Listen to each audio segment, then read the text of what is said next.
Good morning बच्चों। Good morning sir. बंद कर दो उसका, बंद कर दो। अरे बंद तो करो। हाँ बंद कर दीजिए, पहले उसको बंद कर। चलिए कोई नहीं। देखिए हम लोग बात कर रहे थे क्या, कैरेक्टरिस्टिक्स ऑफ पॉपुलेशन की। पिछले वाले लेक्चर में हम लोगों ने 3 बातें करी, 3 कैरेक्टरिस्टिक्स निपटाए, नेटलिटी, मोर्टेलिटी और माइग्रेशन। आज हम लोग बैक टू बैक 3-4 और कैरेक्टरिस्टिक्स को निपटा देंगे। निपटाना मतलब वैसा वाला निपटाना, ठीक है। पहला निपटाना क्या है हम लोगों को, पॉपुलेशन डेंसिटी। कोई बता सकता है व्हाट इज पॉपुलेशन डेंसिटी? अरे अच्छा, डेंसिटी क्या होता है बताइए, छोड़िए मारिए गोली पॉपुलेशन को। बताइए डेंसिटी क्या होता है? गोली नहीं मारना है लेकिन बताना है। हाँ वाह शाबाश, ठीक है। मास बाई वॉल्यूम, ये तब बोलते हैं जब आप केमिस्ट्री में बोलते हैं, फिजिक्स में भी बोलते हैं। अच्छा फिजिक्स में भी बोलते हैं, तो बायोलॉजी में डेंसिटी का मतलब क्या होता है? क्योंकि हम लोग बात कर रहे हैं किसकी, इसमें हमने एक चीज और यूज कर दिया हुआ है, पॉपुलेशन। तो आप कह सकते हैं क्या, पॉपुलेशन डेंसिटी का मतलब होता है कि एक स्पेसिफिक एरिया में, ठीक है ना, जितने अमाउंट के पॉपुलेशन रहते हैं, ठीक है, जब आप उनको डिवाइड कर देंगे तो आपको क्या मिल जाएगा, पर स्क्वायर किलोमीटर पॉपुलेशन। जैसे मान लीजिए कि एक एरिया है जो मान लीजिए कि 500 स्क्वायर किलोमीटर का है, ठीक है, और उसमें 1 लाख लोग रहते हैं, तो आपको क्या करना है, 1 लाख बाई 5000। अब जितना उसका नंबर आएगा उतने इंडिविजुअल्स पर स्क्वायर किलोमीटर एरिया में पाए जाएंगे। समझ में आ रहा है ना? यानी the total number of population distributed per square kilometre area of specific place is known as what, population density. यानी पॉपुलेशन का वो अमाउंट जो 1 स्क्वायर किलोमीटर में प्रदर्शित किया जाता है, 1 स्क्वायर किलोमीटर। अब देखिए हमने 1 किलोमीटर नहीं कहा, आप समझ रहे हैं ना, हमने 1 किलोमीटर क्यों नहीं कहा? हम कह सकते थे कि 1 किलोमीटर के एरिया में टोटल नंबर ऑफ पॉपुलेशन जो है उसको हम लोग क्या कहेंगे, पॉपुलेशन डेंसिटी कहेंगे। लेकिन हमने क्या कहा, हमने स्क्वायर किलोमीटर यूज किया। क्यों, कोई बता सकता है? बहुत अच्छा, शाबाश, ठीक है। एरिया का जो वैल्यू, क्योंकि देखिए अगर आप किलोमीटर की बात करेंगे तो आप एक्चुअल में लेंथ बोल रहे हैं, ठीक है। जैसे आप कहते हैं कि रोड 1 किलोमीटर लंबा है, तो 1 किलोमीटर लंबा रोड के दोनों साइड में लोग हैं, मतलब रोड पर खड़े हैं, तभी ना आप 1 किलोमीटर में लोगों का वो निकाल सकते हैं नंबर। लेकिन 1 स्क्वायर का मतलब होता है हर तरफ से आपका डायमेंशन जो है वो 1 किलोमीटर के आसपास में पड़े, ठीक है, तब आप उसको क्या कह रहे हैं, 1 स्क्वायर किलोमीटर कहते हैं, ठीक है। तो 1 स्क्वायर किलोमीटर एरिया में रहने वाले टोटल नंबर ऑफ इंडिविजुअल्स, ठीक है, ऑफ अ स्पेसिफिक स्पीसीज, ठीक है, या population is known as what, उसी को हम लोग क्या कह रहे हैं, पॉपुलेशन डेंसिटी कह रहे हैं। और आपको पता है पूरे भारत में सबसे ज्यादा पॉपुलेशन डेंसिटी कहाँ की है? शाबाश, गलत जवाब। बिहार की 1046 लोग रहते हैं 1 स्क्वायर किलोमीटर में हमारे यहाँ, ठीक है, ये पूरे भारत में सबसे ज्यादा है। उसके बाद है पश्चिम बंगाल का, वेस्ट बंगाल का, ठीक है, और उसके बाद है शायद महाराष्ट्र का। समझ में आ रहा है? जबकि हमारी पॉपुलेशन जो है वो भारत के डिफरेंट जो स्टेट्स हैं उनमें थोड़े पीछे हैं, हम तीसरे चौथे या 5वें नंबर पर होंगे, ठीक है। उसमें अगर कोई पूछता है most populous state in India, that is UP, ठीक है, वो सबसे ज्यादा पॉपुलस स्टेट है।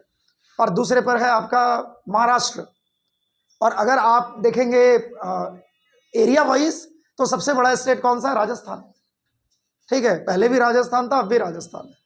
तो कहने का मतलब है कि खैर ये सब जीके की बात है, आपको जीके की बुक में मिल जाएंगी। फिर ऐसा नहीं कि मैं आपको कोई बायोलॉजी का पार्टी वाली बात बता रहा हूँ, ये आपको कहीं पर भी मिल जाएगा। ओवरऑल भारत का कितना है, भारत का जो स्क्वायर किलोमीटर में लोगों के रहने की जो बात हम करते हैं, 342 ऑन एन एवरेज, 345 मान करके चलिए। कुछ बुक्स 342 भी लिखते हैं, कहीं 343 भी मिल जाएगा। यानी 1 स्क्वायर किलोमीटर में 343-345 लोग लगभग रहते हैं। अच्छा एक बात बताइए, इस पूरे भारत में कौन सा ऐसा स्टेट है जहां सबसे कम पॉपुलेशन डेंसिटी है? यह सवाल एग्जाम में पूछा गया है। सिक्किम, ठीक है, 27 लोग रहते हैं 1 स्क्वायर किलोमीटर में मात्र, ठीक है ना, मात्र 1 स्क्वायर किलोमीटर। अच्छा इस पूरे भारत में हमारे यहाँ स्टेट्स हैं और दूसरा क्या है, यूनियन टेरिटरीज, यूनियन टेरिटरीज है। तो यूनियन टेरिटरीज में सबसे ज्यादा पॉपुलेशन डेंसिटी किसकी है? किसकी है? दिल्ली की, ऑब्वियसली दिल्ली की, ठीक है। और आप दिल्ली की करेंगे तो लगभग 9,000 के आसपास पे है, 9,000 लोग रहते हैं पर स्क्वायर किलोमीटर में। ये पूरे भारत में सबसे ज्यादा है, क्योंकि राष्ट्रीय राजधानी क्षेत्र है, मतलब इंडियन कैपिटल स्टेट है। और अगर ये कैपिटल स्टेट है तो ऑब्वियस ही बात है कि पूरे भारत के लोग वहां जाकर के बसते हैं। नहीं तो अभी मैं एक बड़ा अच्छा एक न्यूज अभी देख रहा था, वही थोड़ी मुस्कुरा भी रहा था मैं। आप लोगों को लग रहा होगा सर लिखवा रहे हैं क्या इससे। अभी एक न्यूज आ रहा था तो उसमें मैंने देखा कि इस पूरे भारत में सबसे ज्यादा गाली देने वाले लोग किस स्टेट के? नहीं, बिहार चौथे नंबर पर है। 74% लोग गालियां देते हैं। मेरे जैसे शरीफ लोग भी पैदा हुए हैं, ठीक है, जो गालियां नहीं देते हैं, ठीक है। 74% लोग हैं, ठीक है। हाँ, मुझे तो मेरे दोस्तों ने बिगाड़ दिया कि गाली देना चाहिए, इससे कॉन्फिडेंस बढ़ता है, नहीं तो मैं गाली नहीं देता था। खैर, भारत में सबसे ज्यादा गालियां देते हैं कहाँ के लोग? दिल्ली के लोग, ठीक है। और इनकी संख्या है 87%, यानी दिल्ली की 87% आबादी गालियां देती हैं। जियो नहीं मरो, ये सच बात है। तो इसमें जियो और मरो क्या कर रहे हो तुम, ठीक है। और बिहार का मैं बड़ा आश्चर्यचकित था कि मुझे लगा, मैं भी वही सोचा जैसे आप सोचे कि बिहार अपना पहला नंबर पर होगा, जहां देखो वहीं शुरू हो जाते हैं हम लोग, ठीक है। लेकिन हम पीछे हैं, पिछड़ गए हैं। अब अगला दारोमदार आप पर है कि उसको आप टॉप पर फिर पहुंचाना है हमको, नहीं। हाँ, मतलब बड़ी बात। अच्छा, सबसे कम गालियां पता है कहाँ मिलती है? पूरे भारत में किस स्टेट में सबसे कम गालियां दी जाती हैं? औरंगाबाद स्टेट है। झापुर लगेगा तुमको, कौन स्कूल में पढ़ाएगी तुम? औरंगाबाद इनका स्टेट है। कुछ दिन में भारत राज्य हो जाएगा तुम्हारे लिए, नहीं? तुम सही जा रहे हो। अब तुम मुझे विवश कर रहे हो, नहीं? चलो देखो, भारत में जम्मू कश्मीर में सबसे कम गालियां दी जाती है, मात्र 15%, ठीक है। अच्छा, उसमें भी नियम है, गालियों के भी क्लासिफिकेशन है। एक हल्की फुल्की गालियां, एक मॉडरेट गालियां, और एक जिससे कान से खून निकल आए वैसी गालियां, ठीक है ना। तो जम्मू कश्मीर के लोग जो है वो हल्की फुल्की गालियां देने वाले लोग, ठीक है। और हमारे यहाँ अभी मैं देख रहा था, उसमें कहा कि बिहार और यूपी में तो रोड चलते आदमी गालियां दे देता है, लेकिन फिर भी 74% ही लोग ऐसी गालियां देते हैं, ठीक है। बाकी लोग देते होंगे थोड़ा बहुत, अपना निकल जाते होंगे, ठीक। और पता नहीं किस पर सर्वे किया, भगवान जाने। हम लोग तो नहीं पूछने आए कि भाई आप गाली देते हैं, किस पर सर्वे करते हैं ये लोग, पता नहीं चलता है। नहीं, अच्छा, किस पर आपको पूछा गया बेटा कितनी गालियां देते हो दिन भर के? 150-200 तो दे ही देते हैं, ठीक है ना। मेरे से पूछा नहीं, 100-50 तक तो आ जाता है दिमाग में। देते तो नहीं है क्योंकि हमारा प्रोफेशन अलाउ नहीं करता, लेकिन हाँ 50 को गाली दिमाग में आ ही जाता है रोज। तो आखिर कैसे, मतलब क्या है उनका अपना वो, ठीक है। चलिए कोई नहीं, ये है पॉपुलेशन डेंसिटी, इसको याद रखिएगा। टोटल नंबर ऑफ, बस हो गया, total number of individual living in a specific. अब आज से प्रैक्टिस करना शुरू करो, ठीक है ना। लगता है गर्ल्स कम देती हैं। हाँ, जम्मू कश्मीर चलो भाई, तुम लोग तो किसी को बिगाड़ देगा, ठीक है। नहीं, कश्मीर वाले बिगड़ जाएंगे। और खास करके अब जब पर्यटक जाने लगे हैं तो उनको भी गालियां आने लगी हैं, ऐसा नहीं है, ठीक है। चलो देखो, ये हो गया आपका। दूसरा है आपका, देखो ध्यान देना, ये हो गया आपका पॉपुलेशन डेंसिटी। इसको क्लियर कर लिया, 1 स्क्वायर किलोमीटर में रहने वाले टोटल नंबर ऑफ इंडिविजुअल्स। चलिए, अब दूसरा क्या है आपका? Growth rate. देखिए कल बताए थे, ठीक है, टर्म नहीं लिखवाए थे वहां पर, यूज नहीं किए थे, बट आज उस टर्म को यूज कर लिए। देखिए, growth rate is equal to what? तो growth rate is equal to natality minus mortality कह सकते हैं। तो जितना आपका ये वैल्यू आएगा, मान लीजिए कि नेटलिटी सपोज 50 है और ये मान लीजिए 45 है, तो टोटल कितना है? ये 5। लेकिन 5 किस में है? प्लस वैल्यू है इसके। इसका मतलब ये हुआ कि पर 1000 पॉपुलेशन में एक साल में 5 लोगों की बढ़ोतरी तो हो ही रही है, ठीक है। तो उस कंडीशन में आप भारत जैसे बड़े देश में जाइएगा तो ये लाखों या करोड़ों में चला जाएगा, लाख लास्ट तक पहुंच जाएगा। कितना होगा ये बता पाना बहुत मुश्किल है, बट आप अंदाज लगा लीजिए 1 अरब 40 करोड़ की जनसंख्या, ठीक है। लेकिन देखिए, अगर ये मान लीजिए उल्टा हो जाता, यहां पर 45 और यहां पर 50 हो जाता, तो ये होता 5, लेकिन यहां पर वैल्यू क्या हो जाती? नेगेटिव, यानी कि there is a decline in population. कल हमने आपको बताया था कि जापान की पॉपुलेशन जो होती है वो डिक्लाइनिंग पॉपुलेशन है, ठीक है। वहां पर बुजुर्गों की संख्या बहुत है, ठीक है, और बुजुर्गों की संख्या ज्यादा है तो ऑब्वियस ही बात है कि रिप्रोडक्टिव पॉपुलेशन कम है, और रिप्रोडक्टिव पॉपुलेशन से ही तो जनसंख्या बढ़ती है। वहां की एवरेज जो लाइफ है वो 80 ईयर्स है, ठीक है, वहां की एवरेज लाइफ एक्सपेक्टेंसी जो है वो 80 ईयर की है, 80 ईयर्स की है। ठीक है, और अपने यहाँ ये 65-70 साल की है। दूसरा कि पूरे दुनिया में सबसे ज्यादा यूथ पॉपुलेशन भारत का है। ठीक है, पूरे दुनिया में मोर देन 50%, भारत की एक्चुअल जनसंख्या का 50% से ज्यादा हिस्सा यूथ है। तो ऑब्वियस सी बात है कि यूथ क्या है, रिप्रोडक्टिव पॉपुलेशन।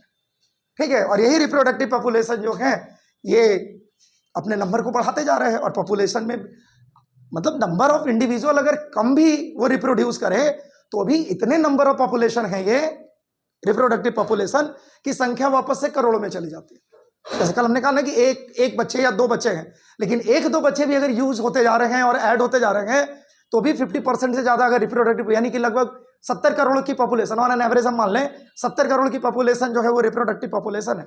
तो आप जरा जोड़ करके देखिए कि 70 करोड़ की पॉपुलेशन में नंबर ऑफ इंडिविजुअल्स कितने ऐड कर पाएंगे, समझ में रहा है? तो हम ऑन एन एवरेज 45 करोड़ की बात कर सकते हैं।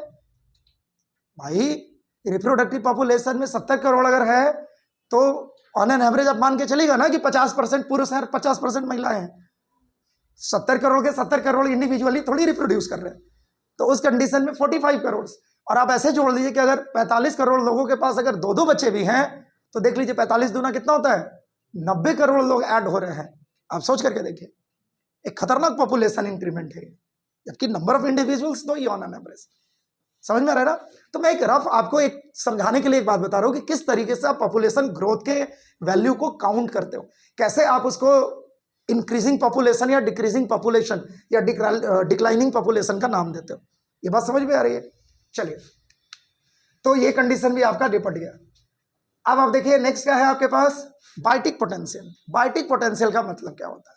देखिए, it is the biological ability of a female to produce maximum birth. एक बायोलॉजिकल सिस्टम है जो ये जज करता है कि एक ह्यूमन महिला जो है, एक ह्यूमन फीमेल जो है, वो एक बार में मैक्सिमम, यानी अपने पूरे रिप्रोडक्टिव लाइफ में मैक्सिमम कितने बर्थ प्रोड्यूस कर सकते हैं। समझ में आ रहा है ना? That is the maximum one, इतने तक वो कर सकते हैं। हो सकता है कि ये रफली थोड़े बहुत ऊपर नीचे होते हों, और दूसरा कि रफली वहां तक कितने लोग अचीव करते हैं ये भी नहीं पता ऑब्वियसली, क्योंकि इसकी संख्या दी गई है 14, यानी एक ह्यूमन फीमेल अपने मैक्सिमम जो बर्थ कैपेसिटी है उसको कहां तक ले जा सकती है, 14 birth in complete reproductive life. समझ में आ रहा है ना?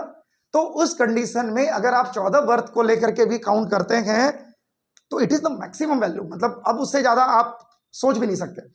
अच्छा, ये भी नहीं है कि 14 बच्चे जो हैं वो किसी महिला को होंगे, प्रैक्टिकली तो मैं इसको इम्पॉसिबल मानता हूं।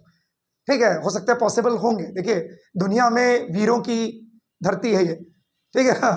वो कोई पता चलेगा कि कोई सर पढ़ा रहे हैं तो किसी ने कहता है सर हमने देखा है कि एगो को 14 को बाल बच्चा है, तो सर हाथ जोड़ देंगे। भाई देखो, बायोलॉजिकल सिस्टम के बारे में हम बात कर रहे हैं, ठीक है? अब बाकी अब ऊपर वाला किसको क्या दे रहा है वो जाने, लेकिन अपने यहाँ जो कॉन्सेप्ट, हम लोग बात करते हैं कॉन्सेप्ट के ऊपर, ठीक है? तो कॉन्सेप्ट कहता है हमारा कि 14 बच्चे maximum in the reproductive life of a female, और 30-40 साल की लाइफ होती है रिप्रोडक्टिव लाइफ। 14 साल तो वैसे ही गुजर गए, 14 साल तो वैसे ही गुजर गए, और कम से कम एक बच्चे के बीच का गैप कम से कम 1 साल का तो होना चाहिए ना, ठीक है? तभी तो, नहीं तो महिला जिंदा ही नहीं रह पाएगी। तो अगर 1 साल का भी गैप आप रखते हो तो 14 दूनी 28 साल तो वैसे ही निपट गया। 28-30 साल का लाइफ है, 30 साल मान लो, 35 साल मैक्सिमम, तो उतना ही है, ठीक है? इसीलिए उन्होंने जैसे बायोलॉजिकल सिस्टम में उन्होंने अपना जोड़ जाड़ करके रख दिया कि 14 मैक्सिमम हो सकते हैं, या किसी का देखा होगा कि आज तक 14 से ज्यादा नहीं हुए हैं उस समय, ठीक है? हो सकता है कि कोई नई रिपोर्ट आए तो फिर कुछ नया बनेगा, कम भी हो सकता है, ज्यादा भी हो सकता है, बट जो बुक लिखता है वो लगभग 14 लिखता है। समझ में आ रहा है? So that is the potential ability of the female to produce maximum birth in their reproductive life is known as biotic potential. अब सबसे बड़ी बात ये नहीं है, सबसे बड़ी बात यह है कि अगर 14 बच्चे हो भी गए, यानी मैक्सिमम बर्थ हो भी गए, तो कितने बच्चों को होल्ड करके रखा जा सकता है, ठीक है ना? कितने बच्चे जिएंगे? क्या सारे के सारे जी जाएंगे? तो आप जरा सोच करके देखिए, 14 बच्चे का लालन पालन करना ये कितना मुश्किल का काम है, ठीक है? आदमी का हाथ पांव फूल जाएगा खाली सुन करके। 2 लोगों को पालना इतना मुश्किल है आज के डेट में, कल बता रहे थे ना? हाँ, नहीं सच में, अपने गार्जियन से पूछना, बताएंगे आपको, ठीक है? एक को पानी पिला देता है, मेरा तो एक है, एक को पानी पिला देते, दूसरा तीसरा चौथा तो आपको पता चलेगा कि बाल उल सब कपार उपार सब फूट फाट गया, वो वहाँ तक आप पहुँच ही नहीं पाइएगा। तो कहने का मतलब ये, लेकिन हाँ पहले के लोगों का भी एक कंडीशन है। पहले के लोग, आप अपने दादाजी से पूछे, ठीक है, आप अपने नाना जी से पूछे, पिताजी से तो नहीं क्योंकि पिताजी आपके बहुत इधर के लोग हैं मतलब, लेकिन मैं अपने पिताजी से पूछ सकता हूँ। उस जमाने में नंबर ऑफ इंडिविजुअल्स ज़्यादा होते थे क्योंकि घर वाले ये मान करके चलते थे कि 2-3 को तो निपटिए जाएगा। हाँ सच्चाई है ये, ठीक है। अब किस्मत की बात है कि 2-4 को रही हो गया उसी में, मतलब मान लीजिए किसी के पास 6 बाल बचे तो वो पहले से मान करके चल रहा है कि 3 को निपटेंगे, 2 को निपटेंगे तो रहेगा 4 को, लेकिन अब 2 को पैदा किया किसी ने और दोनों निपट गए तो फिर दिक्कत हो जाएगा। तो इसलिए वो थोड़े ज़्यादा नहीं हो, सच्चाई है। मतलब आप कभी बात कीजिए ना, आपको पता चलेगा। मैं कोई अननेसेसरी बात आपसे नहीं कर रहा हूँ। आप कभी अपने घर में ये वाली बात पूछिए अपने दादाजी से कि दादाजी पहले गांव में इतने बच्चे कैसे पैदा हो जाते थे, तो कहते थे कि देखो उस जमाने में मेडिकल फैसिलिटी नहीं थी, ठीक है, उस जमाने में गायनेकोलॉजिस्ट नहीं थे, ठीक है। तो उस कंडीशन में क्या होता था कि बहुत सारे बच्चों की डेथ भी हो जाती थी जन्म के बाद, ठीक है, या जन्म से पहले भी, या कुछ दिनों के बाद कोई बीमारी लग गई और कहानी खत्म, ठीक है। लेकिन कभी कभी ऐसा भी हो जाता था कि सारे बच्चे होल्ड पर आ जाते थे, ठीक है। अब रह गए तो ये तो मान करके चल रहे हैं कि 10 को हैं तो 3 को निपटेंगे, 7 को रहेंगे, हमको 7 को पाल लो, ये 10 के 10 रह गए, जाओ, ठीक है, तो फिर नुकसान हो जाएगा आपका, ठीक है। तो कहने का मतलब, लेकिन अब मेडिकल फैसिलिटी अच्छी है, अब सब कुछ हमारे कंट्रोल में है जनरली, समझ में आ रहा है ना। तो हम क्या करते हैं कि अब हम इस बात को टारगेट करके कर सकते हैं कि नहीं 1-2 इंडिविजुअल से ज्यादा नहीं होना चाहिए। दूसरा कि पहले कोनो दिक्कत नहीं था, ठीक है ना, वो गांव है, खेती बाड़ी है, ठीक है, पैसे की ज्यादा जरूरत रहती नहीं थी, गांव का स्कूल है, फ्री ऑफ कॉस्ट पे पढ़ाई हो जा रही है, ठीक है, कोई ब्रांडेड कपड़े का कोई कॉन्सेप्ट नहीं है, आ गया एक के बार थोक में, गांव में आते थे ना बेचने, एक के बार खरीदा गया 20 को, लो सब पहनते रहो, ठीक है ना, एक होगा दूसरा पहन रहा, दूसरे का पहला पहन रहा, अपना चल रहा है। आज के डेट में तो कहानी खराब है, आज के डेट में तो कंडीशन ये है कि बच्चा जन्म लेता कहता है लिलीपुट का, ठीक है, फर्स्ट क्राई का, और जाओ ना फर्स्ट क्राई में रुला देगा आपको, ठीक है। मेरे बच्चे ने फर्स्ट क्राई में एक गाड़ी पसंद की 1700, मैंने कहा बेटा चल, मैं हाथ पकड़ो, रो रहा, मैंने कहा चल, तो लेकर के उसको बाहर भगाया, उसको फुसला रहा हूँ, ये खा ले वो खा ले, वो मानने के लिए तैयारी नहीं। खैर फिर उसको भी मार्ट में लाया और 150 की गाड़ी दिखाई और दिलवा करके निश्चिंत हो गए, हाँ बच गए, ठीक है। 1700 की गाड़ी, क्या पैसा लुटा रहे हैं यहाँ, ठीक है। मैंने कहा कि बेटा अभी पेड़ जो है ना पैसा वाला, वो अभी थोड़ा बड़ा हो जाने दो, अभी फल ठीक से आया नहीं, जिस दिन आएगा झकझोरेंगे, पैसा गिरेगा तो पूरा फर्स्ट का ही खरीद देंगे, तुम्हारे लिए टेंशन क्या के लेते हो, वो हूँ खरीदेंगे हम, यही जब जाए तो घूम करके वही उठा ले। अच्छा दुकानदार बड़े तेज होते हैं, वो देख लेते हैं मानसिकता कि अच्छा यही बात फंस रही है इनकी, सर बहुत अच्छी गाड़ी है सर, बेटा देखो तो चला के दिखाता हूँ तुमको, अरे तू डुबाइए दे आज, नहीं आप देखिए, आप जाइएगा दुकानदार से कोई सामान लेने के लिए, मान लीजिए कि किसी को कोई कपड़ा लेना है, जैसे उसने कपड़ा फेंका और कहीं गलती से आप ठीक लग रहा है, अब वो पीछे पड़ जाएगा आपका, सर सबसे बेहतरीन जितना कपड़ा देख रहे हो सबसे बेहतर कपड़ा यही वाला है, ठीक है, आपको एकदम यूनिक दिखाए हैं, ठीक है। हाँ क्या बात नहीं कर रहे, सच बोल रहे हैं, क्या सीख लिया ये, क्या बात कर रहे हैं, वही कर रहे हैं जो तुम समझ रहे हो। अब हो सकता है कि तुम दूसरे भाषा में समझते हो, लेकिन बतिया वही है, नहीं हर बात में कर रहे क्या बात कर रहे हैं, वही बात कर रहे हैं जो तुम समझ रहे हो। देखा वो नया नया तकिया कलाम है तुम्हारा, तुम चलो कहाँ से सीख लिया, कल आज से बोल रहे हैं, आज से, आज 2 बार बोल दिया, कोई बात नहीं, कोई बात नहीं, कोई बात नहीं। चलिए, तो कहने का मतलब ये हुआ कि पॉपुलेशन ग्रोथ हो गया, ध्यान दीजिएगा भाई, अंकित देखो तुमने तो आज गर्दा उड़ा दिया। चलो पॉपुलेशन ग्रोथ का मतलब यही होता है कि that is natality minus mortality. अगर पॉजिटिव वैल्यू आ गई, अगर निगेटिव वैल्यू आ गई, ओ सॉरी कैरिंग कैपेसिटी की बात करते हैं, सॉरी कैरिंग कैपेसिटी का मतलब हुआ कि the total number of individual remains, ठीक है, आफ्टर मैक्सिमम रिप्रोडक्शन, यानी कि मैक्सिमम बर्थ, ठीक है। तो एक फीमेल अपने रिप्रोडक्टिव लाइफ में जितना मैक्सिमम बर्थ कर सकती है, उसमें से जितने इंडिविजुअल्स दोबारा अपने रिप्रोडक्टिव लाइफ को कैरी ऑन करेंगे। देखिए अगर इंडिविजुअल, आप ऐसे सोचिए कि अगर इंडिविजुअल जन्म लिया, 5 साल जिंदा रहा और फिर उसके बाद इस दुनिया से चला गया, तो पॉपुलेशन के इंक्रीमेंट में उसका कोई रोल होगा क्या? नहीं होगा। 15 साल का होकर के इस दुनिया से ना वो चला गया, चाहे कारण जो भी रहा हो, तो क्या उसका कोई रोल है पॉपुलेशन को इंक्रीज कराने में उस एरिया का? ठीक है, 18 साल में चला गया, 20 साल में चला गया, यानी कि जब तक वो रिप्रोडक्शन में पार्टिसिपेट करके नए इंडिविजुअल को नहीं बढ़ाएगा तभी आप उसको क्या कहेंगे? कैरिंग कैपेसिटी कहेंगे। अब समझ में आ गया ना? ठीक है, ये नहीं कि जन्म लिया और जन्म लेकर के वो 5 साल में इस दुनिया से चला गया तो फिर आपका जो पॉपुलेशन है वो तो जस्ट कहता है उसका, उसमें कोई रोल नहीं है। जैसे जब ये बच्चे बड़े होंगे, जब ये अपने मैरिजेबल एज को कंप्लीट करेंगे, फिर जब इनके बच्चे होंगे तब ना जाकर के आप पॉपुलेशन का ग्रोथ देखेंगे, तब ना पॉपुलेशन में एडिशन देखेंगे। ये बात समझ में आ रही है? So that is what known as carrying capacity. उसके बाद एक और समझ लीजिए, यह है आपका as distribution.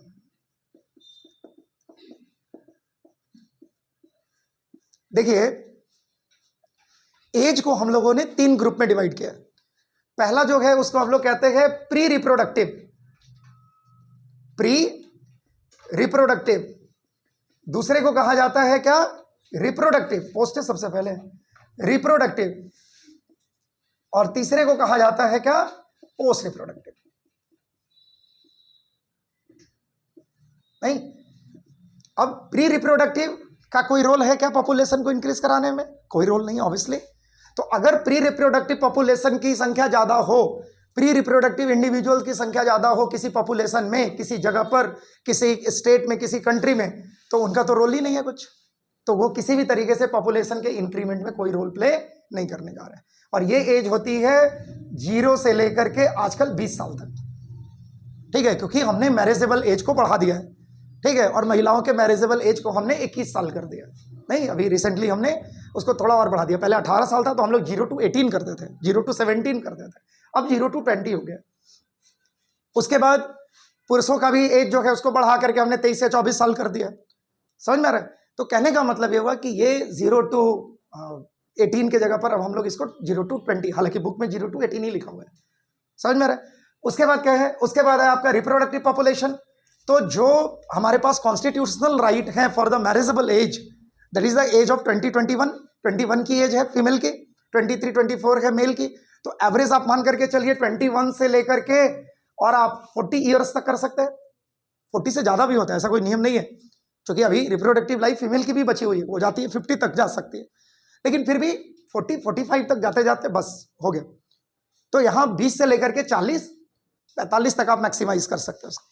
That is the reproductive population. हालांकि 20 से लेकर के 30 साल को या 35 साल को सबसे बेहतर रिप्रोडक्टिव पॉपुलेशन माना जाता है। ठीक है, देखिए आज के डेट में हम लोग थोड़े एजुकेटेड हो गए हैं और एजुकेटेड होने का एक बेनिफिट हमें मिला भी है। और ये बेनिफिट मिला है कि अब सरकार मैरिजेबल एज कुछ भी सेट करे। ठीक है, इवन Tier 3 Tier 4 शहरों में भी लोग इतना अर्ली मैरिज नहीं करते हैं क्या? नहीं करते हैं। तो सरकार के कहने ना कहने से भी नहीं, सरकार कह रही है तो अच्छी बात है, उसको तो सुनना ही है। बट अब बाल विवाह वाली प्रथा जो है वो बहुत रेयराइज हो गई, मतलब रेयर हो गई है। हाँ, आप बिहार के किसी एकदम सुदूर एरिया में चले जाइए, ग्रामीण क्षेत्र में, जहाँ अभी तक इन चीज़ों के बारे में ज़्यादा अता पता नहीं हो। ठीक है, राजस्थान में तो अभी भी होता है, राजस्थान के गाँव में होते हैं कहीं कहीं। तो कहने का मतलब है कि प्रैक्टिकली बहुत कम हो गए। लेकिन जरा पूछेगा अपने दादी नानी से या उनके पहले वाले भी, अगर कोई जनरेशन के बच्चे होंगे तो पता चलेगा कि दादी की शादी 12 साल में हो गई थी, 15 साल में हो गई थी, मतलब ऐसा कंडीशन है। फिर उसके बाद की जो जनरेशन है वो कहती है कि मेरी शादी 18-20 साल में हुई। उसके बाद की जनरेशन जो है, आपके पिताजी की जनरेशन, वो कहते हैं 25 से 30 के बीच में हुई। आपका भी 30 या 30 से ऊपर भी जा सकता है। इसलिए क्योंकि देखिए नियम एकदम सिंपल हो गया है कि जब तक आप पढ़ रहे हैं, जब तक आप जॉब में नहीं आते, लड़कियों के साथ है कि अगर वो पढ़ रही हैं और कुछ बढ़िया पढ़ाई कर रही हैं जहाँ पर कि उसको जॉब मिल जाएगा, या वो PhD कर रही है, तो लोग होल्ड पर लगा देते कि अच्छा ठीक है पहले पढ़ लो उसके बाद फिर करेंगे। ठीक है, या जैसे BPSC की अभी तैयारी लोग कर रहे हैं, बहुत सारी गर्ल्स उसमें इंगेज्ड हैं, गार्जियन एकदम नहीं परेशान करते। अगर आप रेगुलराइज तैयारी करते हैं, अगर आप गार्जियन को ये बता देते हैं या उनको विश्वास में ले आते हैं कि आप सचमुच में कुछ किसी चीज़ की तैयारी करके और आप कुछ बेहतर करना चाहते हैं, गार्जियन आपको कभी डिस्टर्ब नहीं करेगा। ठीक है, गार्जियन तब शादी ब्याह के चक्कर में पड़ जाता है जब देखता है कि अब इनका ग्रोथ खत्म हो गया, अब ये सिन्हा कॉलेज से BSc MSc कर रही हैं, ठीक है, इसी बीच में शादी ब्याह, क्योंकि इसमें कोई जॉब वॉब का तो कंडीशन एज यूजुअल है नहीं, तो उस कंडीशन में चलो भाई मैरिज कर देते हैं, आकर के एग्जाम देना, एग्जाम दे देना है, बात खत्म हो जाएगा, MSc निपट जाएगा, इससे ज़्यादा कुछ नहीं होता। लेकिन अगर आप BPSC के टीचर की तैयारी करिए, कुछ किसी भी चीज़ की तैयारी XYZ की, और उनको लगता है कि नहीं नहीं मेरी बच्ची जो है वो सच में टैलेंटेड है और ये तैयारी कर रही है, इसके पढ़ाई का नुकसान हो जाएगा आफ्टर मैरिज, तो वो बिल्कुल होल्ड कर देते हैं। और बॉयज़ की तो कंडीशन ही अलग है, जब तक कमाओगे नहीं तब तक शादी नहीं होगी, ठीक है ना। तुम कितना बोल लो कि बचपन में कि बचपन से तुम्हारा क्या एम था, तो कहता है दूल्हा बनना, ठीक है, तो भी वो कहेंगे कि बेटा दूल्हा तभी बनना जब अभी पहले कमाने लगो, ठीक है। हमारे दुकान में तुम खाते थे, अब तुम्हारी बीवी भी मेरे ही दुकान में खाएगी, तुम्हारे बच्चे भी मेरे से तो ना हो पाएगा, हम बूढ़े हो रहे हैं, ठीक है। तो अब अपना शटर ऑन करो, उठाओ और यहाँ से लोगों को खिलाना शुरू करो, जो तुम्हारे साथ वाले लोग हैं। हमें भले मत खिलाना, लेकिन अपने लोगों को तो खिलाओ, इनके लिए भी पापा, अब इनके लिए भी हमको खिलाना है, ठीक है। तब जाकर के आप कर सकते हैं। हाँ, पापा अगर तैयार हैं तब तो बस 12 पास करो और लग जाओ इस कार्यक्रम में, फिर अलग बात है। क्या हुआ अंकित?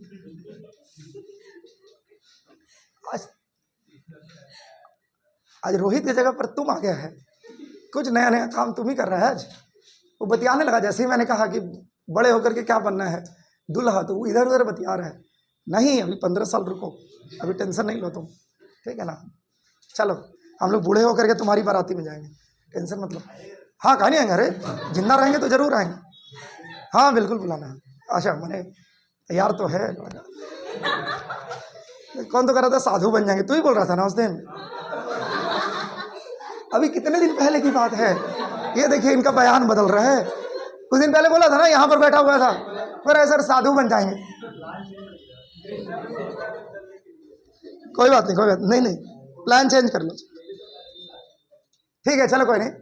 हाँ हाँ, आखिर इतने दिन से पॉपुलेशन पढ़ा रहे, तुम्हारा भी कोई रोल होना चाहिए ना पॉपुलेशन में, ठीक है ना। हाँ, तुम्हारा भी कोई रोल होना चाहिए, ऐसे थोड़ी हो सकता है। चलिए वापस आते हैं। खैर, ये कंडीशन जो है वो हमारी खत्म हो गई। तो हमने कैरेक्टरिस्टिक फीचर्स में, देखिए ध्यान दीजिएगा, अब कंपाइल कर रहे हैं। नेटेलिटी कंप्लीट किया, मोर्टेलिटी कंप्लीट किया, माइग्रेशन कंप्लीट किया 3, population density 4, growth rate 5, biotic potential 6, carrying capacity 7, age distribution 8, और एक और बचा हुआ है, that is the growth curve. इसको अलग से बताना होगा क्योंकि कर्व बनाना है और बनाने के बाद उसको दिखाना है। तो नेक्स्ट क्लास में हम ग्रोथ कर्व करेंगे और कल से ही शुरू करेंगे हम लोग अलग topics, that is the population explosion को, ठीक है। तब तक के लिए धन्यवाद। जाइए फ्लाइट पकड़िए, बहुत जल्दी में आप लोग। जय हिंद।